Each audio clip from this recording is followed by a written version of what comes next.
নমস্কার, ইলা রান্নাঘর থেকে সকলকে জানাই অনেক স্বাগত। আজকে আমি শেয়ার করব দুধ মৌরি পটলের বিভিন্ন আইটেম বানিয়েছেন। এই দুধ মৌরি একবার বানিয়ে দেখতে পারেন, খেতে খুব ভালো হয়। দুধ মৌরি পটল বানানোর জন্য এখানে আমি পটলটাকে খোসা ছাড়াই না, এভাবে আমি খোসাটাকে একটু চেঁচে নিয়েছি, এভাবে করে কেটে নিয়েছি। যেমন পটলের দোরমা বানাই সেভাবে আমি কেটে নিয়েছি। আলুটাকেও আমি এভাবে কেটে নিয়েছি, একটা আলুকে পাতলা পাতলা করে। দুধ মৌরি পটল বানানোর জন্য এখানে আমি একটা মশলা করে নেব। এখানে আমি মৌরি নিয়েছি 1 চামচ, কাঁচা লঙ্কা নিয়েছি 4টে কি 5টা নিয়েছি আমি, আর আদা নিয়েছি এখানে আমি 4 টুকরো। এটাকে আমি প্রথমে জল দিয়ে ভিজিয়ে রাখবো, তারপর বেটে নেব। কড়াইয়ে এবার আমি সরষের তেল দিচ্ছি। এখানে তেলটাকে আমি গরম করে নেব একটু। প্রথমে আমি আলুটাকে ভেজে নেব।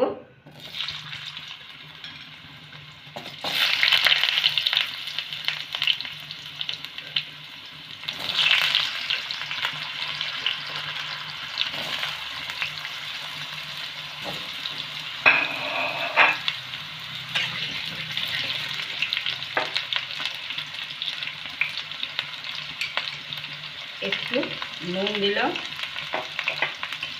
আর একটু হলুদ দিয়ে ভেজে নেব আলুটাকে। প্রথমে পটলগুলোকে ভাজলাম না, প্রথমে পটলগুলোকে ভেজে নিলে পটলের তেলটা কিন্তু কালো হয়ে যায়, সেই জন্য প্রথমে আমি আলুটাকে ভেজে নেব।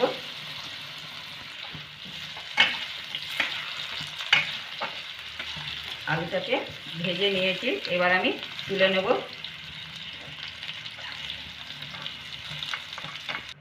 ওই তেলে পটলগুলোকেও ভেজে নেব। আমরা যখন পটলের সাথে অন্য কিছু সবজি ভেজে নেব, তো আগে কিন্তু পটলটা ভেজে নিলে তেলটা কিন্তু কালো হয়ে যায়। পটলও আমি কিন্তু অল্প নুন আর হলুদ দিয়ে ভেজে নেব।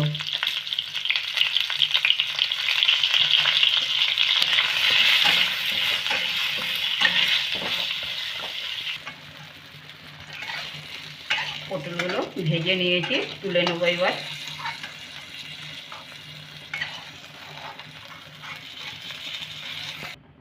পটল ভাজার পরে আমি আবার 2 চামচ তেল দিলাম কড়াইয়ে। এবার আমি ফোড়নে দেব শুকনো লঙ্কা। এখানে নিয়েছি একটা আমি দারচিনি নিয়েছি, একটা ছোট এলাচ নিয়েছি, লবঙ্গ নিয়েছি 3 থেকে 4টে, আর গোটা জিরে নিয়েছি। আমি এগুলো ফোড়নে দিলাম, একটু ভেজে নেব।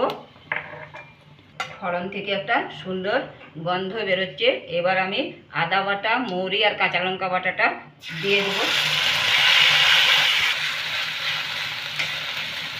আমি বাটা মশলাটা একটু ভেজে নেব। দেবো একটু হলুদ গুঁড়ো দিলাম, একটু লঙ্কার গুঁড়ো দিলাম, একটু নুন দিলাম, আর স্বাদ অনুসারে একটু চিনি দিয়ে মশলাটাকে আমি একটু ভালো করে কষিয়ে নেব। মশলাটাকে কষে নিয়ে এবার আমি ভেজে রাখা আলু আর পটলটাকে মশলার সাথে ভালো করে মিশিয়ে নেব।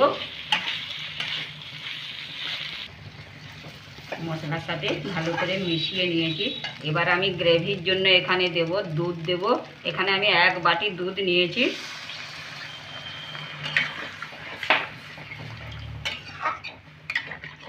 এবার আমি এটাকে ফুটতে দেবো, গ্যাসের আঁচটাকে মিডিয়ামে করে দেবো। এদিকে ফুটতে ফুটতে আলুটা সিদ্ধ হয়েছে কিনা দেখে নেব। আলু কিন্তু সিদ্ধ হয়ে গেছে। এবার আমি নামাবার সময় দেবো একটু কাঁচা লঙ্কা কুচি দিলাম, আর সব শেষে দেবো আমি ঘি।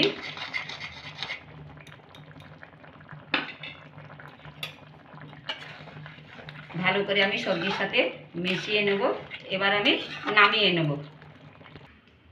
খুব সিম্পলভাবে দুধ মৌরি পটলটা বানিয়ে নিলাম, খুব কম সময়ে বন্ধুরা। রান্নাটা কেমন লেগেছে আপনাদের কমেন্ট করে জানাতে ভুলবেন না। লাইক শেয়ার করে পাশে থাকা অনুরোধ রইল। চ্যানেলটিকে সাবস্ক্রাইব করে পাশে বেলটি অন করে রাখুন নতুন রেসিপির নোটিফিকেশান পাওয়ার জন্য। আজ এই পর্যন্তই, ধন্যবাদ।